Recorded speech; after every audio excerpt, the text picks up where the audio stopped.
हिमाचल प्रदेश में उपचुनाव को लेकर दोनों दलों का एक दूसरे पर वार पलटवार का सिलसिला जारी है। कांग्रेस ने भाजपा पर महंगाई, बेरोजगार और परिवारवाद को लेकर पलटवार करते हुए कहा है कि भाजपा सरकार में महंगाई आसमान छू रही है और भाजपा कोविड टीकाकरण को इसके लिए तथ्यहीन तर्क दे रही है। बेरोजगारी का आंकड़ा प्रदेश में 13 लाख हो गया है। परिवारवाद कांग्रेस से कहीं अधिक भाजपा में है। कांग्रेस प्रवक्ता दीपक शर्मा ने शिमला कांग्रेस कार्यालय में पत्रकार वार्ता कर कहा कि केंद्र और प्रदेश में भाजपा सरकार है, इसलिए महंगाई को रोकना भाजपा सरकार का काम है, लेकिन वो महंगाई के लिए भी कांग्रेस और कोविड टीकाकरण को जिम्मेदार ठहरा रही है। भाजपा क्षेत्रवाद के नाम पर वोट मांग रही है। उनको उपचुनाव के परिणाम आने के बाद कुर्सी जाने का खतरा पैदा हो गया है। मुख्यमंत्री 4 साल से 4 दिन भी सरकार नहीं चला पाए हैं, केवल 4 कुर्सी बचाने का ही काम किया है। ऐसा महसूस नहीं हुआ कि ये सरकार जनहित के प्रति गंभीर है। ये सरकार जन समस्याओं के प्रति गंभीर है। लोग तड़पते रहे,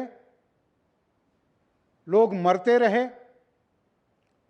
कोरोना संकट काल में जिस तरह से प्रदेश में इस सरकार ने पूरे देश में हिमाचल प्रदेश का सर नीचा किया, ऐसा कभी नहीं हुआ होगा। आप सबने देखा कि जब मानवता के ऊपर संकट था, जब पूरी मानवता जान बचाने के लिए संघर्ष कर रही थी, ये सरकार उस आपदा में भी लूट का साधन ढूंढ रही थी। आप सबने देखा है। हम पूछना चाहते हैं कि क्या आपको उस वक्त भगवान का डर नहीं था? आप उस वक्त भी मास्क, सैनिटाइजर या दूसरी चीज़ों में, चाहे वेंटिलेटर की बात हो, पीपीई किट की बात हो, इन सब में घोटाले किए जो सामने आए, लेकिन जो सामने नहीं आए, हम आज उनकी भी इनसे पूछना चाहते हैं कि जिस तरह से राशन वितरण के नाम के ऊपर, जिस तरह कोविड केयर सेंटर्स में जिस तरह उन्होंने लोगों को खाना देने के नाम पर वहाँ पर जो है करोड़ों अरबों रुपए का घोटाला किया, ये इस सरकार की उस मानसिकता को दर्शाता है कि ना भगवान का डर है, ना वोटर का डर है, ना अपने प्रदेश का फिक्र है। मात्र अपने लिए धन कमाने का साधन अगर कोई ढूंढे तो निसंदेह ऐसी प्रवृत्ति के लिए हम लानत ही भेजना चाहेंगे। ऐसी प्रवृत्ति अगर कोई इस्तेमाल करता है। आप देख रहे हैं कि हमने 3 विषयों के ऊपर केंद्रित किया है कांग्रेस पार्टी ने। हम इनसे कह रहे हैं कि आप महंगाई के ऊपर अपना दृष्टिकोण बताइए। आप बताइए कि महंगाई को रोकने के लिए आपने क्या किया।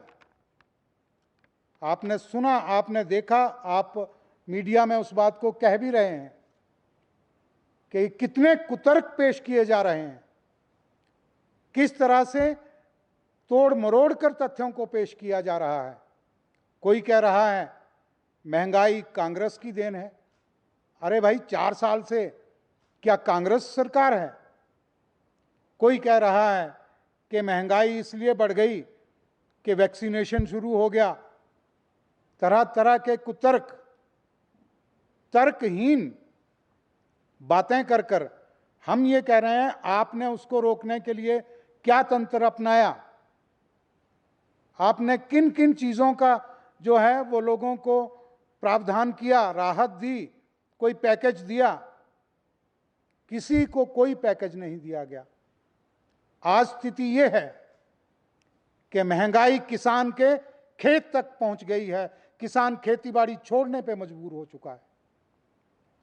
आज जिस तरह से आप देखिए, गेहूं जो 714 रुपए का, हमें 40 किलो का बैग गेहूं के बीज का मिलता था, आज वो 800 रुपए में मिल रहा है।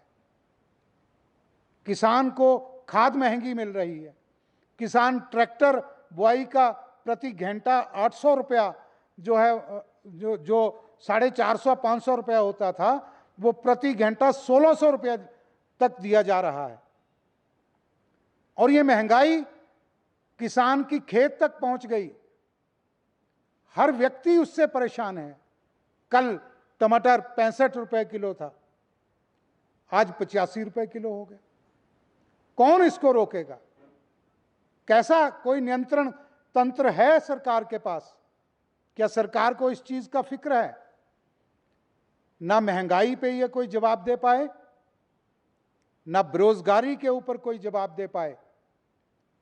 1,08,974 लोग बेरोजगार हैं जो आंकड़े बताते हैं। सरकारी आंकड़े 9 लाख के करीब कहते हैं, लेकिन जो कोरोना संकट काल में भी लोग बेरोजगार हुए, उनको मिला लें तो इतने लोग, लगभग 13 लाख के करीब लोग बेरोजगार हैं। क्या सरकार को उनकी फिक्र है?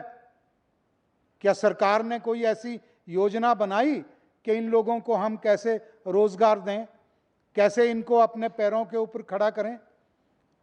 लेकिन उल्टा क्या हो रहा है? अगर कोई बेरोजगार है, उसको अगर कहीं कोई टेस्ट देने के लिए जाना है तो उसके लिए भी उसकी जो फीस है, जहां 200 रुपया होती थी, वो 1200 रुपया फीस जो है वो ली जा रही है। इस तरह से ना ये बेरोजगारी के ऊपर कोई अपना दृष्टिकोण स्पष्ट कर पाए, ना ये महंगाई पे अपना कोई दृष्टिकोण स्पष्ट कर पाए। और फिर मैं कल की मीडिया की अखबारों में पढ़ रहा था, आज भी इस मुद्दे को उन्होंने उठाया है, परिवारवाद की बात करते हैं। ये भारतीय जनता पार्टी के दोहरे मापदंड हैं।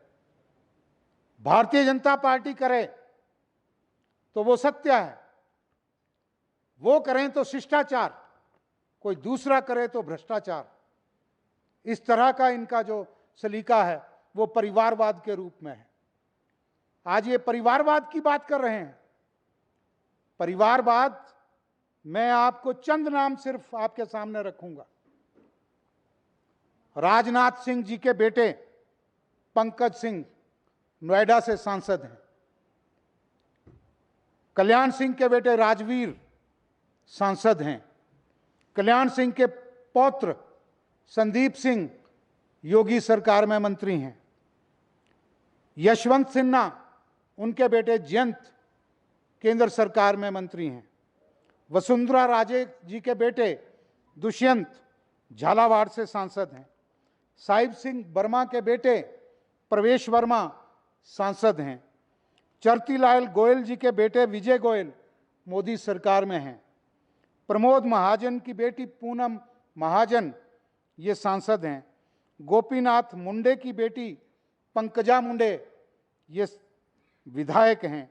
वेद प्रकाश गोयल जी के बेटे पीयूष गोयल ये केंद्र सरकार में मंत्री हैं। और अगर हिमाचल प्रदेश की बात करें तो अनुराग ठाकुर सुपुत्र श्री प्रेम कुमार धूमल, गोविंद ठाकुर सुपुत्र स्वर्गीय श्री कुंजलाल ठाकुर, नरेंद्र ठाकुर विधायक सुपुत्र स्वर्गीय श्री जगदेव चंद ठाकुर। और कौन इसको राग अलाप रहा है? हम तो कहेंगे आईना देखें। भारतीय जनता पार्टी के सह प्रभारी संजय टंडन वो परिवारवाद की बात कर रहे हैं और खुद अपने आप वो क्या हैं? संजय टंडन जी, लालजी दास टंडन जी के बेटे, जो गवर्नर रहे, भारतीय जनता पार्टी के नेता रहे, खुद औरों को नसीहत, खुद मियाँ फजीहत, ये इनकी जो है वो सोच है। ये एक छोटा सा उदाहरण आपके सामने पेश करना चाहता हूँ। हम एक ही बात कहना चाहते हैं कि मुख्यमंत्री ने जिस तरह से हिमाचल प्रदेश को एक टेस्टिंग लैब बनाकर रख दिया है, इन्होंने हिमाचल प्रदेश की सरकार को न सरकार पे नियंत्रण, न अधिकारियों पे नियंत्रण, न मंत्रियों पे नियंत्रण, और बार बार कहते हैं कि कांग्रेस के पास कोई नेता नहीं है। हम तो कहेंगे कि खुदा बचाए, अगर आप जिस तरह से, हम तो पूछेंगे मुख्यमंत्री महोदय से कि आपका नेता कौन है? आपको तो आपके मंत्री नेता नहीं मानते हैं, आपको तो आपकी पार्टी नेता नहीं मानती है। अगर जिस तरह से जी हजूरी एक विशेष संगठन की करके आप जो हैं अपनी कुर्सी बचाने तक को अगर नेतागिरी मानते हैं, तो खुदा बचाए ऐसे नेताओं से, ऐसे नेताओं की हिमाचल प्रदेश के विकास के लिए ज़रूरत नहीं है। आज भारतीय जनता पार्टी, मैं इन चारों उपचुनावों की थोड़ा सा खाका आपसे डिस्कस करूं। कांग्रेस पार्टी इस वक्त जो है वो बढ़त की ओर है। मंडी की हम बात करें, मंडी में आप देखिए भारतीय जनता पार्टी के जो नेता थे, जो पुराने नेता थे, सबके सब जो हैं वो साइड लाइन कर दिए गए हैं। चाहे वो कुल्लू की बात करें तो वहाँ महेश्वर सिंह जी हों, चाहे वहाँ पर जो खीमीराम जी हों जो पूर्व में बीजेपी के अध्यक्ष रहे, विधानसभा के उपाध्यक्ष रहे, वन मंत्री रहे, चाहे मंडी की बात करें तो चाहे जोगिंदरनगर के गुलाब सिंह ठाकुर जी हों, चाहे वो रूप सिंह ठाकुर जी हों, और एक मंत्री जो बागवान विरोधी मंत्री हैं।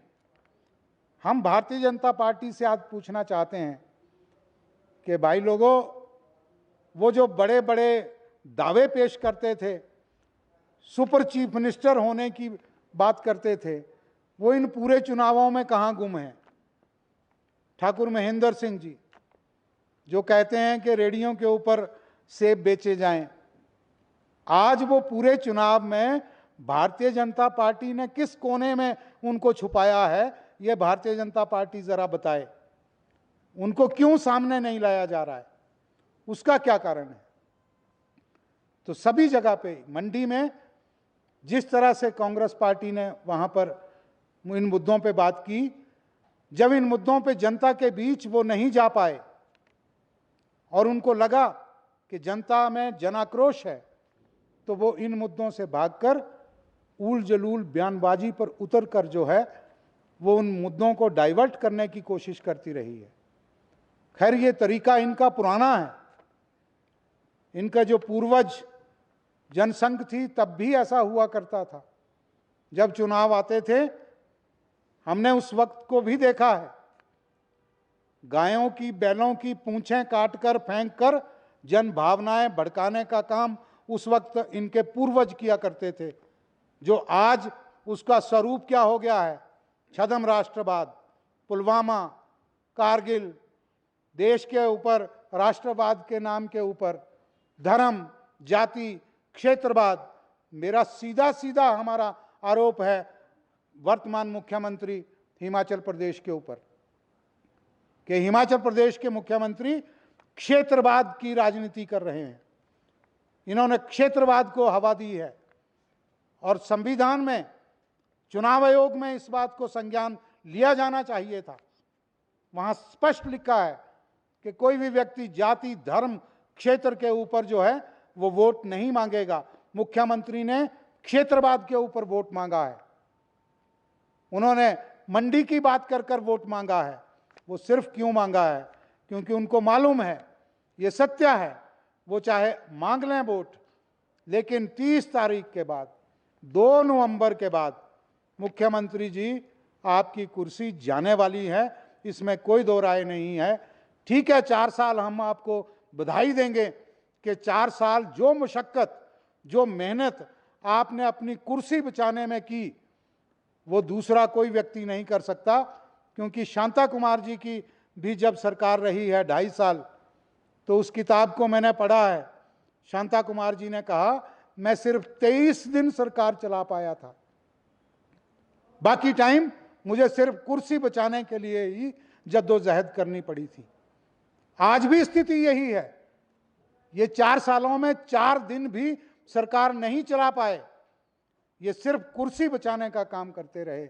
अगर चलाई हो, अगर प्रदेश के लिए कुछ किया हो, कुछ विजन हो, कुछ प्रदेश को अपने संसाधन जुटाने के लिए कोई काम किया हो, तब हम कहें कि हाँ, इन्होंने जो है वो काम किया है। इसलिए मित्रों, पंजाब केसरी टीवी के लिए शिमला से योगराज शर्मा की रिपोर्ट। हमसे जुड़े रहने के लिए हमारे YouTube चैनल को सब्सक्राइब करें और नई वीडियो की नोटिफिकेशन के लिए बेल आइकॉन को दबाएं। अगर आप ये वीडियो Facebook पर देख रहे हैं तो लाइक जरूर करें और ज्यादा से ज्यादा शेयर करें। इसी तरह के और भी अपडेट्स के लिए फॉलो करें हमारा Instagram पेज himachal.kesri।